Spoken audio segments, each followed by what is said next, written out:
বীজপুর থানার সামনে পুলিশের সঙ্গে ধস্তাধস্তি বিজেপি কর্মীদের।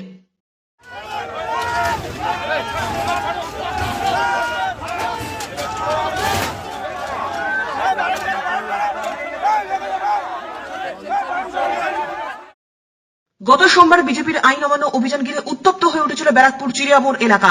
আক্রান্ত হয়েছিলেন বহু বিজেপি কর্মী, সাথে পুলিশও। পুলিশের উপর আক্রমণ করার অভিযোগে বহু বিজেপি কর্মীকে গ্রেপ্তার করা হয়েছিল টিটাগড় থানার পুলিশের পক্ষ থেকে। বুধবার বিজেপি কর্মীদের বেআইনিভাবে গ্রেপ্তারের প্রতিবাদ জানিয়ে বীজপুর থানার সামনে মিছিল করে বিক্ষোভ দেখান। এদিনের বিক্ষোভ কর্মসূচিতে উপস্থিত ছিলেন ব্যারাকপুর সাংগঠনিক জেলা বিজেপির সভাপতি মনোজ বন্দ্যোপাধ্যায়, জেলা যুব মোর্চার সভাপতি বিমলেশ তিওয়ারি সহ অন্যান্য বিজেপি নেতা এবং কর্মীরা।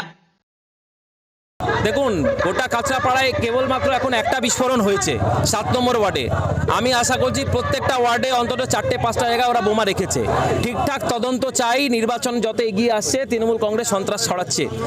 গত 29 তারিখ আমাদের মাননীয় রাজ্য সভাপতি তিনি যখন আইন অমান্য কর্মসূচিতে এসছেন, একজন রাজ্য সভাপতি মতো ব্যক্তিত্ব, একজন সাংসদ, ওনার মিছিল শুরু হওয়ার আগে বোমা উদ্ধার হচ্ছে। পুলিশ কমিশনারেটে পুলিশরা বোমা উদ্ধার করছে। কোথায় গেল ব্যবস্থা? গোটা ইনস্টিটিউশন ফেল করেছে, পুলিশ প্রশাসন ফেল করেছে, তারা ব্যর্থ এবং সেই ব্যর্থতা তাদেরকে মেনে নিতে হবে। পুলিশ কি বললেন আগে? দেখুন, পুলিশের কাছে বলার কিছু নেই বিশেষ করে, কারণ পুলিশও বুঝতে পারছে ওদের চাকরিটা হচ্ছে তৃণমূলের পার্টি অফিস দ্বারা পরিচালিত। ততটাই বলবে যতটা তৃণমূলের পার্টি অফিস থেকে বলে দেওয়া রয়েছে। অর্থাৎ তৃণমূল কংগ্রেস যখন পুলিশ চালাচ্ছে, সেখানে পুলিশ যতটা নিজের ডেকোরাম মেনটেন করার বলেছে, তবে বাংলার মানুষ পুলিশের ওপরে আস্থা হারিয়ে ফেলেছে। পুলিশ কি নিষ্ক্রিয়? পুলিশ নিষ্ক্রিয়, পুলিশ পুরোটাই নিষ্ক্রিয়, পুলিশ ব্যর্থ। আপনি দেখুন, সিপি সাহেব একরকম কথা বলছেন, লোকাল থানা একরকম কথা বলছে। এখনো লোকাল থানা মানছে না।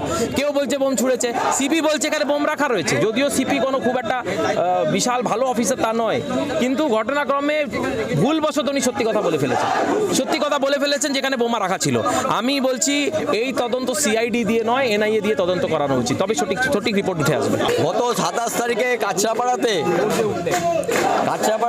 আপনারা জানেন যে এখানটা একটা বোমা বিস্ফোরণ ঘটেছে এবং তার সাথে সাথে কয়েকজন এত আহত হয়েছেন। একটা জনবহুল এলাকা, সামনে একটা বাচ্চাদের স্কুল আছে, সেখানটায় এরকম ঘটনা, অনুবিপ্রেত ঘটনা ঘটেছে। এবং আমরা দেখেছি যে আমাদের 29 তারিখে একটা শান্তিপূর্ণভাবে আইন অমান্য আন্দোলন ছিল, কর্মসূচি ছিল, এবং সেই কর্মসূচিতে যেভাবে পুলিশ নির্বিচারে আমাদের কর্মীদের উপরে লাঠিচার্জ করেছে, আমাদের পুরুষ যে সময় মহিলা কর্মী কার্যকর্তা ছিল তাদের উপরে যেভাবে পুলিশ লাঠিচার্জ করেছে, তার প্রতিবাদ জানিয়ে এবং বেআইনিভাবে আমাদের কর্মীদেরকে আটক করার প্রতিবাদে সার্বিক যে আইনি পরিস্থিতি আছে তার অবনতি হয়েছে, তার প্রতিবাদ জানিয়ে আজকে আমাদের এই কর্মসূচি, আমাদের থানা ঘেরাও কর্মসূচি।